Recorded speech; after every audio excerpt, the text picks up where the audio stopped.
The sun was setting over the NYSC orientation camp in Kogi State, casting a golden glow over the bustling compound. The air was thick with excitement and nervousness as hundreds of young Nigerians, all dressed in their crisp white uniforms, scurried about, eager to begin their 3-week orientation program. Among them was 24-year-old Emmanuel, a fresh graduate of the University of Lagos. He had always looked forward to serving his country, and now that the moment had finally arrived, he felt a mix of emotions: excitement, fear, and uncertainty. As Emmanuel made his way to the registration point, he couldn't help but notice the stern-looking soldiers and NYSC officials, who seemed to be watching every move the Corps members made. He felt a shiver run down his spine as he wondered what the next 3 weeks had in store for him. After registering, Emmanuel was directed to his hostel, where he met his fellow Corps members. They were all chatty and excited, swapping stories and sharing laughs. Emmanuel tried to join in, but he couldn't shake off the feeling of unease that had settled in the pit of his stomach. As night began to fall, the Corps members were summoned to the parade ground for the official opening ceremony. The atmosphere was electric, with music blasting and Corps members cheering. But amidst all the excitement, Emmanuel noticed something strange. A group of Corps members seemed to be acting strangely, whispering among themselves and glancing nervously over their shoulders. Emmanuel tried to brush it off as mere paranoia, but as the night wore on, he began to feel a creeping sense of dread. And then, just as the ceremony was about to end, a loud scream pierced the air. Emmanuel spun around, his heart racing, as he saw one of the Corps members stumble and fall to the ground. "What's happening?" Emmanuel shouted, but before anyone could answer, chaos erupted. Corps members were running wildly, screaming and shouting.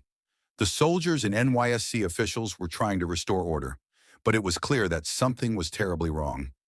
Emmanuel's heart was pounding in his chest as he stumbled through the crowd, desperate to find out what was happening.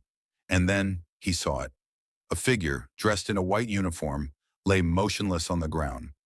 Emmanuel's blood ran cold as he realized that something horrific was unfolding before his very eyes. But what was it, and who was behind it? As Emmanuel approached the motionless figure, he felt a chill run down his spine. The figure was a young woman, dressed in the same white uniform as the other Corps members. Her eyes were frozen in a permanent stare, and her skin was pale and clammy. Emmanuel's mind was racing as he tried to process what he was seeing. He looked around, hoping to find someone who could explain what was happening, but the other Corps members were either fleeing in terror or standing frozen in shock. Suddenly, a loud voice boomed from the podium, echoing across the parade ground. "Everyone, remain calm. We will get to the bottom of this." Emmanuel turned to see the camp commandant, a stern-looking man with a thick mustache, striding toward the scene. He was followed by a team of soldiers and NYSC officials who quickly cordoned off the area. As the commandant began to investigate, Emmanuel noticed something strange. The woman's uniform was torn and dirty, and there were strange symbols etched into her skin. It looked like some sort of dark ritual had taken place. Emmanuel felt a shiver run down his spine as he realized that something sinister was at play. He looked around, wondering if anyone else had noticed the symbols, but the other Corps members seemed too shocked and frightened to notice. As the night wore on, the camp was plunged into chaos. Corps members were running wildly, screaming and shouting, while the soldiers and NYSC officials tried to restore order. Emmanuel knew that he had to get to the bottom of what was happening.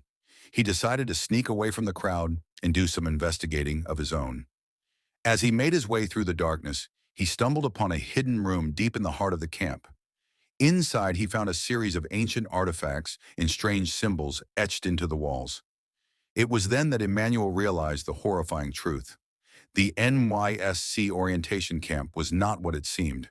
It was a hub for dark rituals and human sacrifices, and Emmanuel had stumbled right into the middle of it.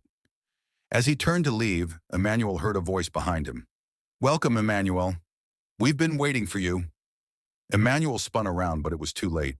The darkness closed in around him, and everything went black. As Emmanuel regained consciousness, he found himself in a dimly lit room, surrounded by the same symbols he had seen on the woman's body. A figure emerged from the shadows, its face twisted into a malevolent grin. "Welcome, Emmanuel," the figure said. "You're just in time to join our little ceremony. Emmanuel struggled to break free, but he was tied to a chair. The figure began to chant, and the symbols on the walls began to glow.